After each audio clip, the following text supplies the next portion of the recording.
ఇప్పుడు ఆటోలో third day ఉంది. థర్డ్ డేలో ఇప్పుడు ఎంతో సీతారాముల వారి కళ్యాణం అంగరంగ వైభవంగా ఇట్లా చేస్తూ ఉన్నారు ఇక్కడ చూసుకుంటే కనుక. అలాగే మనతో మాట్లాడటానికి endowments commissioner Telangana state Hanumantha Rao garu ఉన్నారు. హనుమంతరావు గారు నమస్కారం అండి. నమస్కారం సార్. ఏదో మీ దయవల్లో ఎందుకంటే ఆట అని ఆర్గనైజేషన్ దయవల్ల, అలాగే మీరు అక్కడి నుంచి భద్రాచలం నుంచి ఇక్కడ సీతారాముల వారి కళ్యాణాన్ని ఆర్గనైజ్ వచ్చారు. సో ఎంతో మంది అందరికీ నమస్కారం, జై శ్రీరామ్.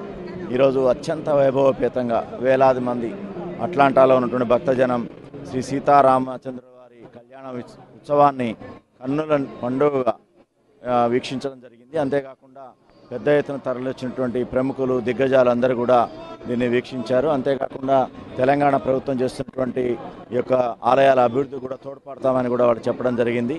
ఇది లోక కళ్యాణం కోసం జరిగినటువంటి అట్లాంటా వాసులు చేసినటువంటి ప్రయత్నంలో భాగంగా ఈరోజు భద్రాచల శ్రీ సీతారామచంద్ర వారి యొక్క కళ్యాణం జరిగింది. వారి యొక్క కటాక్ష వీక్షణాలు మనందరిపై ఉండాలని మనసారా ప్రార్థిద్దాం.